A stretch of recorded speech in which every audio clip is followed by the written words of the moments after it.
The air in the old shop was a character in its own right, a complex symphony of scents that told the story of generations. It was the sharp, saline tang of aging brine, the earthy, fungal whisper of cave-ripened rinds, and the comforting, creamy richness of milk that had been coaxed into something sublime. For Elara Vance, this was the smell of home, of heritage, of a weight she carried with equal parts pride and desperation. Her fingers, dusted with a fine powder of flour, traced the deep groove worn into the wooden countertop. It was a scar left by a century of wheels of cheese being weighed and sold. Vance Artisanal Cheeses. The gold leaf lettering on the window was flaking, and the cooler hummed with a tired, rattling sound that was a constant, low-grade anxiety in the back of her mind. She was the last Vance, the last steward of this legacy, and it was crumbling in her hands. A flyer, crisp and officious, lay before her. The Crestwood Town Council's annual heritage grant. A single, life-saving sum of $50,000. It was a Hail Mary, a final, desperate plea to replace the failing refrigeration system, to revamp the faded storefront, to remind the town that her cheeses weren't just a commodity, but a piece of Crestwood's soul. She had spent weeks on the application, her proposal a love letter to slow food, to tradition, to the alchemy of transforming local milk into Harbison, into cloth-bound cheddar, into delicate, ash-veined chèvre. Her phone buzzed, shattering the quiet. It was Liam, her younger brother, and the unofficial town gossip. "Elle, you sitting down?" "I'm always sitting down, Liam." "I run a cheese shop, not a gym." "Right." "Well, I just heard from Sarah at the council office. You're not the only one with a family business on the brink, sob story applying for the grant." Elara's stomach tightened. "Who?" "Leo Thorne." The name landed like a stone in the pit of her stomach. Leo Thorne. The name was synonymous with the other old family in Crestwood, though their legacies were as different as, well, beer and cheese. The Thornes had run the Crestwood microbrewery for 3 generations. Where her shop was a quiet temple of curation, the brewery was a raucous hall of creation. And Leo? Leo was the infuriatingly handsome, perpetually smirking embodiment of that chaos. She'd known him all her life, in the way everyone in a small town knows everyone. They'd been rivals since childhood, spelling bees, science fairs, class president. He was the reckless, brilliant boy who'd rather be tinkering with a broken carboy than studying. She was the meticulous, quiet girl with her head in a book or her hands in cheese curds. As adults, their paths crossed at town meetings and festivals, a constant, low-voltage current of mutual annoyance passing between them. He thought she was uptight and pretentious. She thought he was an unprofessional, charming slob. "The brewery?" Elara said, her voice tight.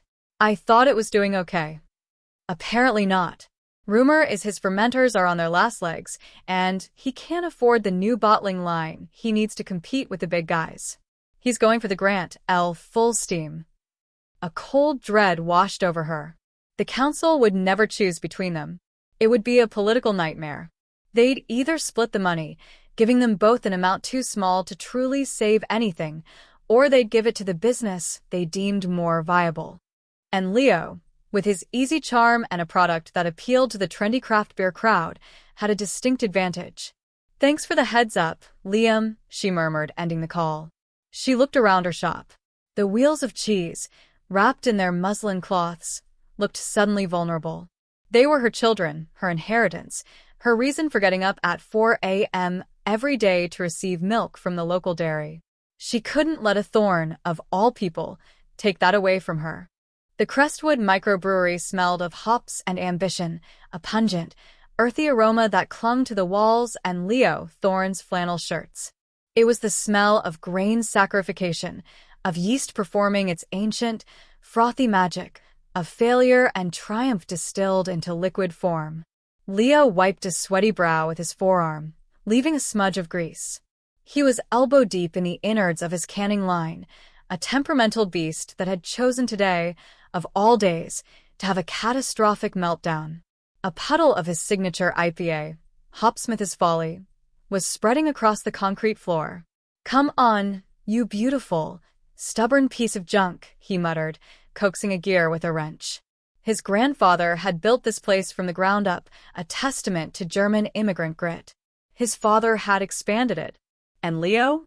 Leo was trying not to be the one who lost it all. The craft beer market was saturated, and his equipment was becoming as antiquated as his grandfather's recipes. He needed innovation, efficiency, and capital. He had the first in spades, but the latter two were rapidly deserting him. The grant application was on his desk, a single beacon of hope.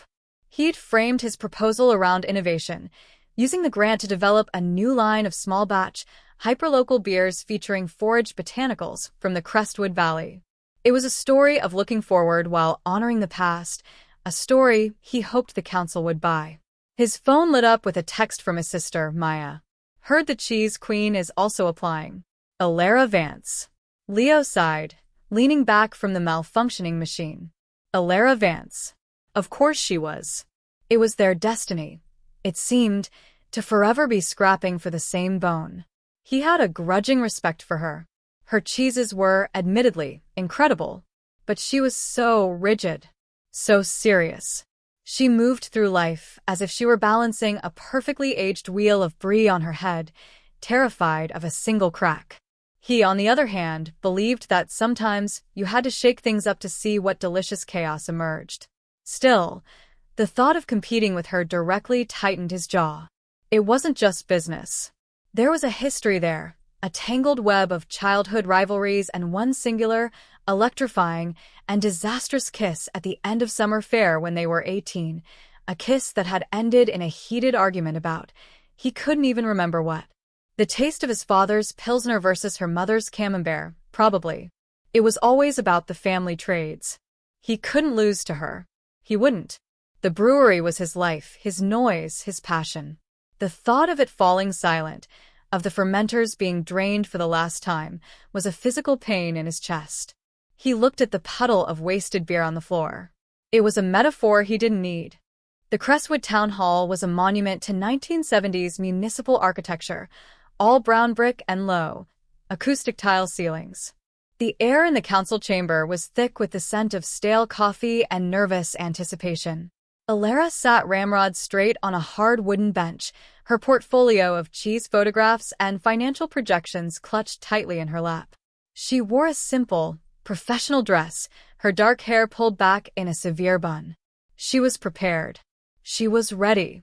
Leo slouched in a bench across the aisle, looking infuriatingly relaxed in a cleanish flannel and dark jeans. He was studying the chamber's water-stained ceiling tiles as if they held the secrets of the universe. Councilwoman Brenda Shaw, a woman with a helmet of immaculate gray hair and a no-nonsense demeanor, called the meeting to order. The other items on the agenda, a dispute about a new stop sign, the budget for the annual tulip planting, droned on in a haze of bureaucratic tedium. Elara's knee bounced with impatience. Leo seemed to be fighting off a nap. Finally, Brenda cleared her throat. "Now, we come to the matter of the annual Heritage Grant. We have 2 exceptionally strong applications this year, both from businesses that are cornerstones of our community's history." She adjusted her glasses. "Ms. Elara Vance of Vance Artisanal Cheeses and Mr. Leo Thorne of Crestwood Microbrewery. We've reviewed your proposals in detail, and frankly, the council is torn." Elara's heart hammered against her ribs. This was it. Choosing one over the other, Brenda continued, would feel like choosing between our left arm and our right. Both are vital. Both proposals are compelling. However, awarding the full grant to one would leave the other in a precarious position, and splitting it would likely mean neither of you achieves your stated goals. Leo sat up straighter, his casual facade melting away. He exchanged a quick, tense glance with Elara. For a fleeting second, their shared anxiety connected them across the aisle.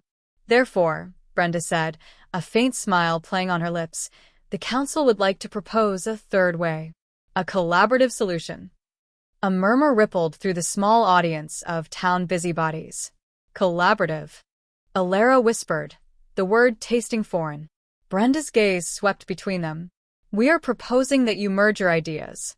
Instead of 2 separate, competing proposals for saving individual businesses, We want you to submit a joint proposal for a town-wide event, a Brews and Chews festival, a celebration of Crestwood's culinary heritage, featuring your products at its heart. Elara felt the blood drain from her face. A joint proposal? With him? Leo looked equally stunned, his eyebrows nearly reaching his hairline. The grant money, Brenda clarified, would be awarded to fund this festival. Its success would, in theory, generate enough publicity and revenue to inject the necessary capital into both of your businesses. It's a win-win. You'd be saving each other. The silence in the room was absolute. Elara's meticulously crafted world, built on control and tradition, was being upended by a single, ludicrous suggestion. Working with Leo Thorne wasn't a collaboration. It was a hostage situation. "You can't be serious," Elara said, her voice trembling with a mixture of outrage and panic. "Deadly serious, Ms. Vance," Brenda replied, her tone leaving no room for argument. "You have 1 month to draft a joint proposal for the Brews and Chews Festival. If the council approves it, the grant is yours jointly. If you cannot come to an agreement, the grant will be tabled for this year, and the funds will be reallocated to park benches." The ultimatum hung in the air, suffocating and absolute. Park benches. Their family legacies were being weighed against municipal street furniture. Elara risked another glance at Leo. He was staring at her, his expression unreadable. The war for survival had just become an unwilling and deeply inconvenient alliance. Their first planning meeting was held at the brewery, a location Elara found deeply unprofessional. The air was humid and yeasty, and the constant, low gurgle from the fermenters felt like the soundtrack to her simmering frustration. Leo had cleared a space on a sticky wooden table, pushing aside hop pellets and spare parts. He slid a pint of amber ale towards her. "Liquid courage," he said with a wry smile. "I need clarity, not courage," she retorted, pushing the pint away. She laid her leather-bound notebook on the table with a definitive thud. "I've drafted an agenda." Leo blinked. "An agenda? For saving our businesses?" "Elara, we're planning a party, not a corporate merger." "This is a merger," she shot back, tapping the notebook. "And it requires structure. First item, venue. I propose the town square. It's central, has existing infrastructure." "It's also boring," Leo said, taking a long swallow from his own glass.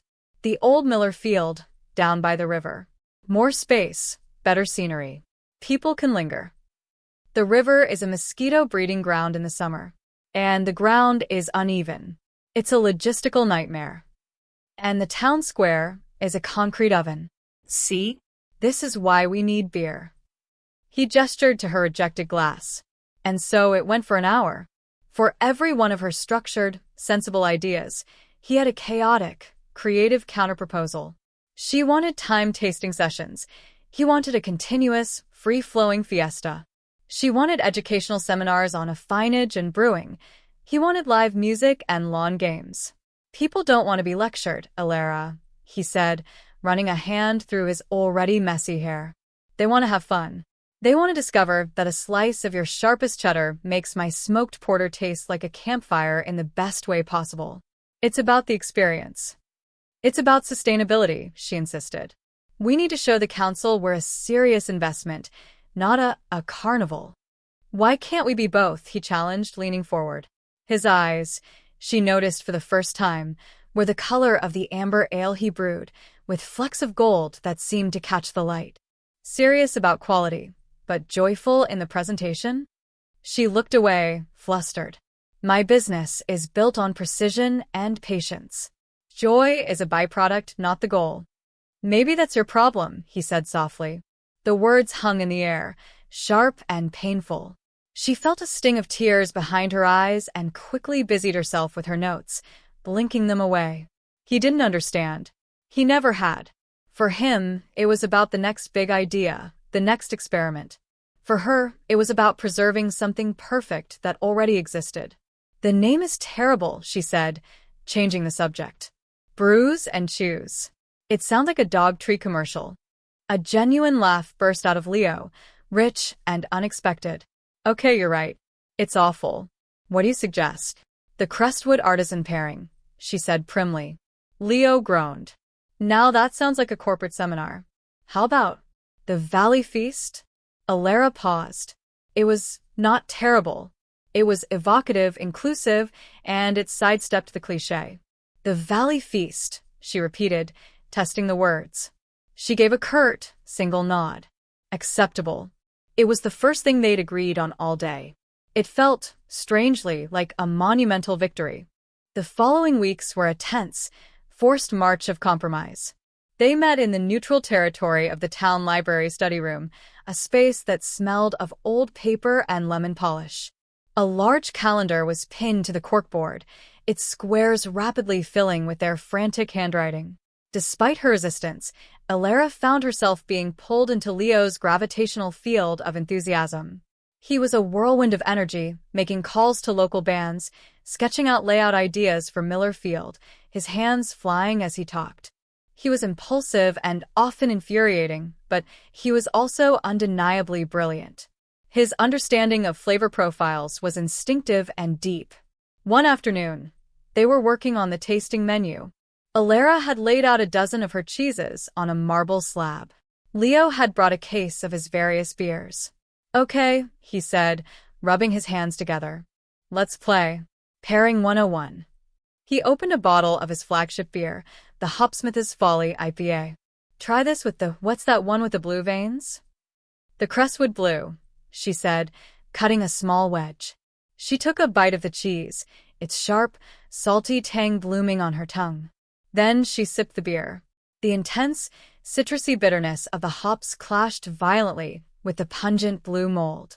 She winced. That's awful. It's like a fight in my mouth. Leo laughed, not offended in the least. See? A data point. Now try this. He opened a different bottle, a dark, malty stout he called Midnight Malt. He watched her intently as she repeated the process. This time, it was a revelation.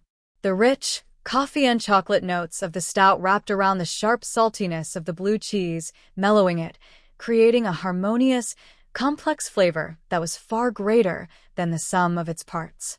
Elara's eyes widened in genuine surprise. Oh, she breathed, looking at the glass in her hand with new respect. Right? Leo's grin was triumphant. It's magic. It's not about what's good individually. It's about the conversation between them. He moved down the line, experimenting with a bright, lemony ghost against her creamy chèvre, a spicy saison with her nutty, cloth-bound cheddar. With each successful pairing, Elara felt a wall inside her crumble just a little. This wasn't just chaos. There was a method to it, an artistry she had been too stubborn to see. She found herself watching him as he talked, his passion for his craft animating his whole face. He wasn't just a brewer. He was a conductor, and the flavors were his orchestra. For the first time, she saw past the rival, past the irresponsible charmer, and saw a man who loved his work as deeply as she loved hers. One evening, as they were packing up, Leo's hand brushed against hers as they reached for the same notebook. A jolt, sharp and electric, passed between them. They both froze. Their eyes met, and the air in the small room suddenly felt thin and charged. The memory of that long-ago kiss at the summer fair flashed in Elara's mind, vivid and disorienting. Leo's gaze dropped to her lips for a fraction of a second. Elara, he began, his voice uncharacteristically hesitant. The moment was shattered by the buzz of Elara's phone. It was Liam, checking in. She fumbled for it, her face flushing. I have to take this. She fled the library, her heart racing, the ghost of his touch still tingling on her skin. This was getting complicated. Dangerously so. The turning point came on a rainy Thursday. They were at the cheese shop after hours, finalizing the vendor list. The tired old cooler gave one last, pathetic rattle and fell silent. The gentle hum that was the backdrop to Elara's life stopped dead. Oh, no, she whispered, rushing to the unit. She pulled open the heavy door. A wave of warm air hit her face. The delicate, temperature-sensitive cheeses inside were already beginning to sweat, their perfect ecosystems under threat. Panic seized her. This was it. This was the failure she had been trying to stave off. Without the cooler, she had nothing. She could feel the walls closing in, the weight of a century of Vances pressing down on her. Tears of frustration and fear welled in her eyes, and she turned away, ashamed. Elara? Leo's voice was soft, concerned. It's broken, she said, her voice thick. The compressor, I think. It's been failing for months. The grant, it was for this. It's over. I can't save it. She expected a glib comment. Reminder that this was why they needed the festival. Instead, Leo was silent for a moment. Then he said, "Give me your keys." What? Your keys to the shop. And your car keys. I'll be right back. Bewildered, she handed them over. He disappeared into the rain, leaving her alone in the silent, dying shop. She sank onto a stool, burying her face in her hands. This was the end of Vance Artisanal Cheeses. 20 minutes later, Leo returned, dripping wet and hauling a heavy, industrial-sized portable generator and a powerful, high-velocity fan he'd borrowed from the brewery. "What are you doing?" Elara asked, staring. "Damage control," he grunted, plugging in the generator outside and running an extension cord into the shop. He set up the fan to blow directly into the open cooler, creating a makeshift cooling system. "It's not perfect, but it'll keep the temperature down until we can get a repair guy out here tomorrow. I called my guy, he's the best." He worked with a quiet, focused efficiency she'd never seen in him before. There were no jokes, no smirks, just determined, competent action. He transferred the most sensitive cheeses to the back of the walk-in, where it was coldest, and arranged the fan for maximum effect. When he was done, he turned to her. His flannel was soaked, his hair plastered to his forehead. "It'll hold for the night." The simple kindness, the unhesitating help, undid her completely. A sob escaped her lips, and then another. All the stress, the fear, the exhaustion of the past few months came pouring out. Leo didn't say anything. He just walked over and wrapped his arms around her. She stiffened for a second, then collapsed against his chest, her tears soaking his wet shirt. He held her tightly, his hand making slow, soothing circles on her back. "It's going to be okay, Elara," he murmured into her hair. "We're going to make this work. Together." And in that moment, in the dim light of her failing shop, surrounded by the scent of cheese and the man who was no longer her rival, she believed him. The crisis forged a new understanding between them. The guardedness evaporated, replaced by a fragile trust. They were no longer Elara and Leo, rivals. They were allies in a shared, desperate cause. Their work on the Valley Feast became a true collaboration. Elara brought her organizational genius, creating timelines and budgets that were works of art. Leo brought his creative fire and his incredible rapport with the other local artisans, convincing a local baker to provide bread, a chocolatier to create beer-infused truffles, and a farmer to set up a produce stand. They spent long evenings together, the library room giving way to the cozy warmth of the brewery's tasting room after hours. They talked not just about the festival, but about their families, their fears, their dreams. Elara learned about the pressure Leo felt to modernize without disrespecting his father's traditions. Leo learned about the loneliness Elara felt as the last Vance, shouldering the legacy alone. One such night, a week before the proposal was due, they were sampling the final, perfected pairings. The success of the festival hinged on this curated journey of flavors. "To us," Leo said, raising a glass of his saison. "The most unlikely partnership in Crestwood history." Elara clinked her glass against his, a genuine smile touching her lips. "To the Valley Feast." Their eyes held over the rims of their glasses. The air was thick with the unspoken thing that had been growing between them since the night in the cheese shop. "Elara," Leo said, setting his glass down. His voice was serious. "About that kiss. All those years ago." Her breath hitched. "What about it?" "I've thought about it a lot," he admitted, running a finger down the condensation on his glass. "I think we were both too stubborn to admit it was nice. Really nice." "It was a long time ago," she whispered, her heart thundering in her ears. "Some things are worth revisiting," he said softly, taking a step closer.